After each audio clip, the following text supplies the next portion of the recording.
미적분 8번째 시간 등비급수의 수렴과 발산입니다. 제논의 역설이라는 이야기가 있습니다. 아킬레스가 거북이를 쫓아가는 상황인데요. 아킬레스가 거북이를 쫓아가면 그 시간 동안 거북이는 조금 더 앞으로 갑니다. 또 아킬레스가 거북이를 쫓아가면 그 시간 동안 거북이는 조금 더 앞으로 가고, 또 아킬레스가 거북이를 쫓아가면 그 시간 동안 거북이는 조금 더 앞으로 갑니다. 이런 식으로 계속 아킬레스는 거북이를 쫓기만 하고 거북이는 조금씩 앞으로 나가서 아킬레스는 거북이를 따라잡을 수 없다라고 이야기하는 것입니다. 뭔가 말이 되는 듯 하면서도 조금 이상합니다. 또 다른 예로 군수가 화살을 쏩니다. 화살과 관역까지의 거리의 절반을 지나는 시간이 흐릅니다. 그 위치에서 관역까지의 거리의 절반을 가도록 시간이 흐릅니다.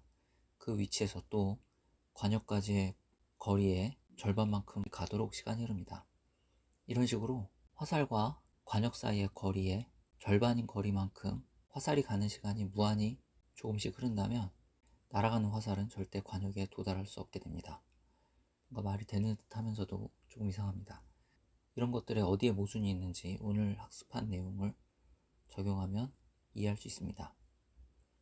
첫째 항이 A이고 공비가 R인 등비수열의 일반항은 A의 R의 n-1제곱이죠. 여기서 얻은 급수, 이것은 이렇게 표현됩니다. 이런 급수를 첫째 항이 A이고 공비가 R인 등비급수라고 합니다. 등비수열로 만들어진 급수라서 등비급수라고 합니다. 등비급수의 합은 부분합의 극한으로 계산한다고 그랬죠. 그 부분합은 등비수열의 합입니다. 그래서 등비수열의 합의 공식을 써서 다음처럼 구할 수 있습니다. 이 극한값을 계산하는데, 이 극한값을 계산하기 위해서는 R의 n제곱의 극한 계산 방법이 적용되겠죠. 등비수열 R의 n제곱의 극한값은 R의 범위에 따라 그 극한값이 달라지는데, R이 1보다 클 때는 발산하고, R이 1일 때는 1로 수렴하고, R이 -1에서 1 사이일 때는 0으로 수렴하고, R이 -1 이하일 때는 발산합니다. 따라서 왼쪽의 극한값은 R이 1보다 크거나 -1보다 작을 때는 발산하고, R이 -1에서 1 사이일 때는 R의 n제곱이 0으로 가므로 수렴하고, 그 합은 1-R분의 A가 됩니다. R의 n제곱이 0으로 가기 때문에 그렇습니다. R이 -1일 때는 발산합니다. 한편 R이 1일 때는 등비급수가 이렇게 쓰여지므로 발산함을 확인할 수 있습니다. 여기서 등비급수가 수렴하는 경우는 R이 -1에서 1까지일 때 뿐임을 꼭 기억하기 바라고, 그때의 등비급수의 합은 1-R분의 A입니다.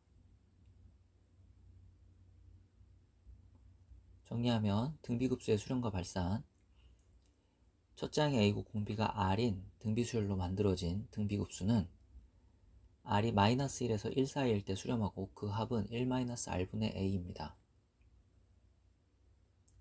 그 나머지 경우는 모두 발산합니다. 예를 들어 이런 등비급수가 있습니다. 공비가 5분의 1이죠. 따라서 이 등비급수는 수렴하고 그 합은 1-R분의 A입니다. 여기에 R의 5분의 1, 첫째 항 5분의 1을 대입해서 계산하면 위 등비급수의 합은 4분의 1임을 알 수 있습니다. 이런 등비급수가 있습니다. 공비가 -√2죠. 이거는 -1보다 작습니다. 따라서 이 등비급수는 발산하는 등비급수가 되겠습니다. 몇 가지 문제를 더 풀어보겠습니다. 이 문제입니다. 공비가 -2분의 1이므로 수렴하는 등비급수죠. 그리고 그 합은 1-공비분의 첫째 항, 계산하면 3분의 2를 얻습니다.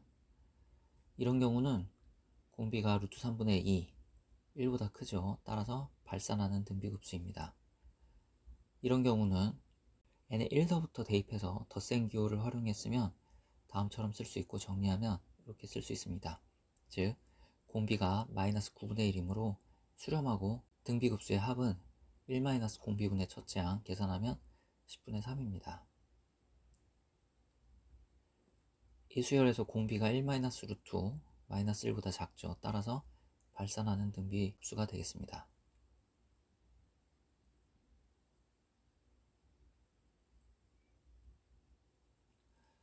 이런 무한급수를 계산해 봅시다. 이렇게 정리할 수 있죠. 수렴하는 두 개의 무한등비급수가 나옵니다. 첫 번째는 공비가 3분의 1이고 두 번째는 공비가 2분의 1이므로 1-공비분의 첫째 항, 1-공비분의 첫째 항 계산하면 2분의 3을 얻습니다. 이런 것도 정리하면 이렇게 쓸 수 있고 둘 다 수렴하는 무한등비급수죠. 그래서 1-공비분의 첫째 항 계산하면 3분의 8을 얻습니다. 이런 경우도 1-공비분의 첫째 항 계산하면 마이너스 2분의 1을 얻습니다. 이런 문제를 풀어보겠습니다. 이것도 무한등비급수죠. 첫째 항이 1이고 공비가 2분의 2-x입니다. 먼저 이 급수가 수렴하도록 하는 실수 x값의 범위를 찾으려고 하는데 급수가 수렴하기 위해서는 공비가 마이너스 1하고 1 사이에 있어야 되죠. 이 부등식을 풀면 x의 범위는 0에서부터 4까지가 나옵니다. 즉 x의 범위가 0에서부터 4까지일 때 이 급수는 수렴합니다. 그리고 이 급수가 수렴한다면 그 수렴값은 1-공비분의 첫째 항인데 특별히 그 등비급수의 합이 3분의 2가 되도록 하는 x의 값을 찾으려고 합니다. 이 방정식을 풀면 x가 3임을 알 수 있습니다. 그래서 이 급수가 3분의 2로 수렴할 때 실수 x의 값은 3이 되겠습니다.